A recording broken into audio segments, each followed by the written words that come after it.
joining us from Japers Rink, and happy to have regular contributions from the fellows over at Japers Rink. Rob Parker joining us to talk about a piece that he and JP put together, the Capitals Rumor Roundup and Deadline Dealings. Hi, Rob.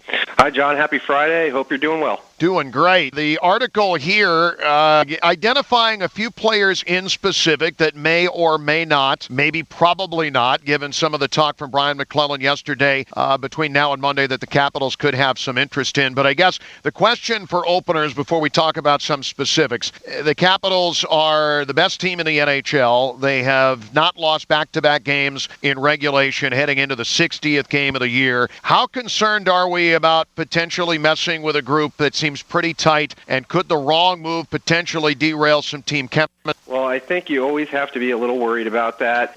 They do seem to have a good vibe going, and they seem to like each other, so you definitely don't want to tinker too much. But at the same time, when you're looking at an open door, you kind of owe it to yourself to do whatever you can to try to take advantage of it and upgrade the team where you see the opportunity. So I think Mac has been pretty smart so far in all his additions, whether they're off-season or mid-season, what have you, and I kind of trust him to have a finger on that pulse and have a good judgment around where to make some changes and maybe the guys to stay away from. The article mentions some guys in specific, and I'll get to those in a minute, but taking the group of forwards as a whole, Brian McClellan yesterday proclaiming that he really likes the way the top nine has come together. Who could blame him at this point, with Marcus Johansson being able to solidify that 3C, and even Mike Richards stepping up into the 3C role between Jason Chimera and Tom Wilson. So they like what they have in the top nine. There is some question, a little bit of question maybe, about the fourth line, or maybe getting into more depth and building of depth for this team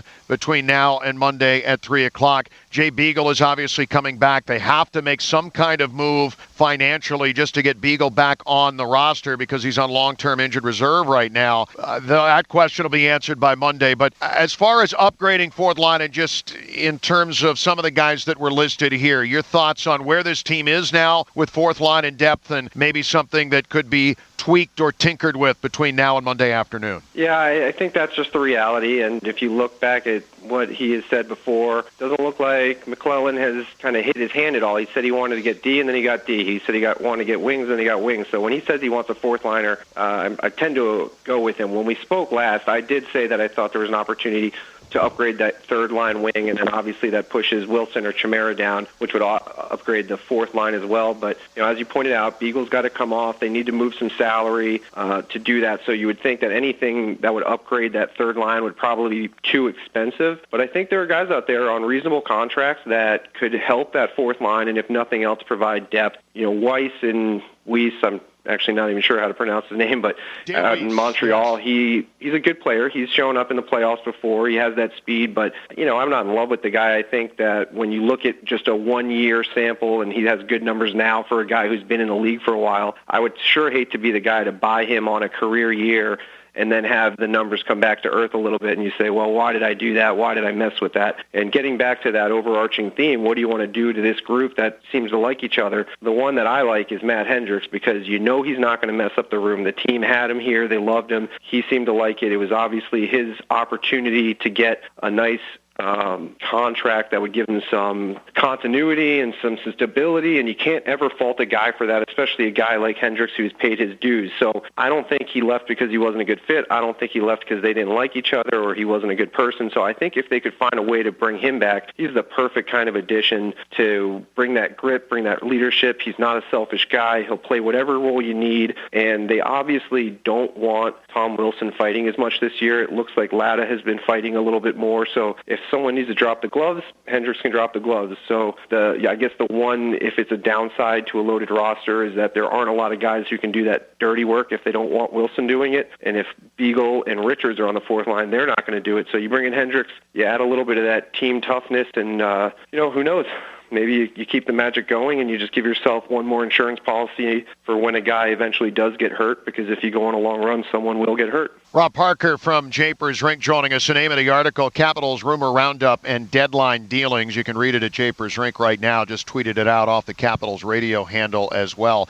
Rob, the defense, with the addition of Mike Weber, seems to be set. You do mention the name Dan Hamhuis here, but financially that seems to be kind of tough to find a way to fit in. But Mike Weber, as you will hear from Barry Trotz coming up a little bit later on, could be in Washington as soon as tomorrow, was on his way here, was literally 2 hours in the car out of Buffalo toward Washington when he found out that his wife was going into labor in Detroit and going there and for the birth of his new son. So he spent a lot of time in the car and has been running around. There isn't a great sense of urgency, Rob, I guess, because right now everyone is healthy. Taylor Chorney is certainly available if they need him, want him in the starting lineup as well. But in terms of defense, Mike Weber, a physical guy, a shot blocker, a guy that led Buffalo in hits the last few years as well, so that you've got a little bit more of that physical edge. And it seems that that was something that if there was anything lacking on the back line, that maybe that physical snarl was part of it, but they seem to have addressed that. Yeah, you would think so. And again, it's another insurance package. I had initial questions right when the trade went through and I saw that a third-round pick went out, because typically you don't see teams put a third-round pick on a player that they're not intending on dressing every day. You got to know Weber's going to play at least a little bit to get acclimated. They're not going to, who knows, it's that time of year where everyone's a little coy. I saw that Chorney might be playing tonight and everyone kind of freaked out about who's sitting and could it be Orlov? Could Orlov be on the move, or is he being punished for the turnover in Montreal? And everyone, I think, is probably reading a little too much into it. For me, it's either you've got a bunch of guys who have been banged up for a while,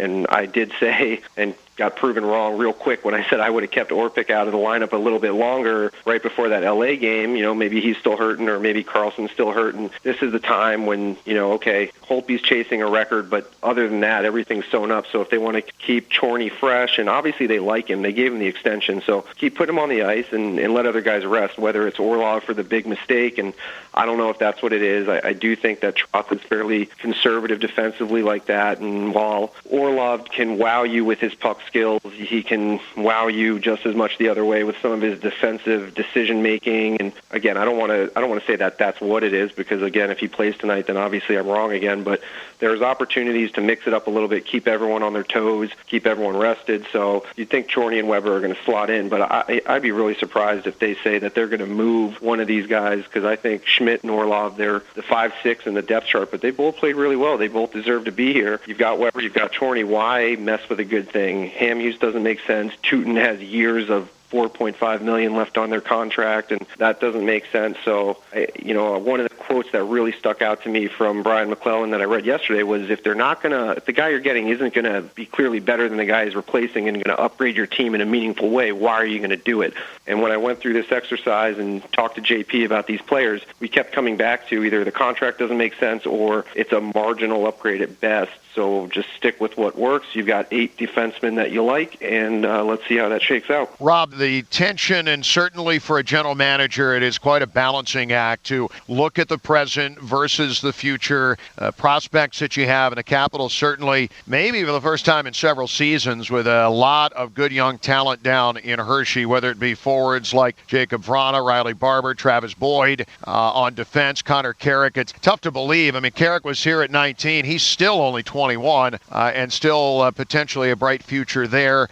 We've seen what Aaron Ness can do a little bit. Ryan Stanton is an NHL guy, played with Vancouver, only got the one game this year, but had some NHL experience. There are a lot of pieces down on the farm if something were to come up that you just couldn't say no to, but you really do have to balance that a little bit. You don't want to mortgage the future too much, and you certainly don't want to mess with what's working either. Yeah, I completely agree. You can't mortgage the future, but I do look back to when Alzner and Carlson were down in Hershey and the Caps had one of the deepest prospect pools. The only guys that really ended up making a difference here were Alzner, Carlson, Holtby, Neuwirth. Your top-end players are the ones that come through. So they lost Bouchard, they lost Bourque, Matthew Perreault. He played a good role for a while, but he wasn't a game breaker. So I look at the prospects, and I look at the top guys that you don't give up. And I look at what Chicago gave up to get Ladd, and it's hard to see Winnipeg doing that trade with the Caps without them giving up Vrana or Barber. Those are the top guys for me. You hold on to them. If you want to give up a depth guy, fine, but you don't get impact players for depth prospects. So for me, hold on to your blue chips, your first-round picks, and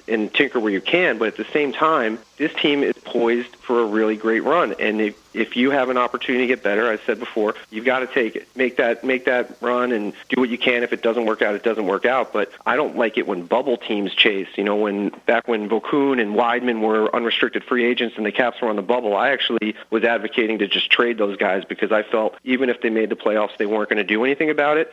This team is in a different position. So make those trades, but don't give up the guys that are going to be the cheap performers in the future. That's what you're getting right now. The reason this team is so good is because Kuznetsov is cheap, Burakovsky's cheap. They're offsetting the veteran contracts, and they're giving great production. Vrana's the next guy who's going to do that. Whoever this first-round pick is coming up, he's a guy who could potentially do that. You need those to stay balanced in the salary cap world. So unless you're getting something awesome on a good contract and he's not a rental, I wouldn't part with that. So good for you, Chicago. You got Andrew Ladd. Didn't make sense for the Caps. They didn't need him. So I really like the approach. We're going to get better if we can get better, but we're not going to go overspending. We're not going to do it just because we're going to do it. And, we're going to maintain that ability to continue to be competitive in the future by developing and bringing up our young talent. Well said, sir. Appreciate it. Look forward to our chat next week as well. And again, the article, Capitals Rumor Roundup, you can find at Japers Rink. Even if the Capitals aren't doing a whole lot between now and Monday, certainly a lot of names, food for thought, maybe even for other teams.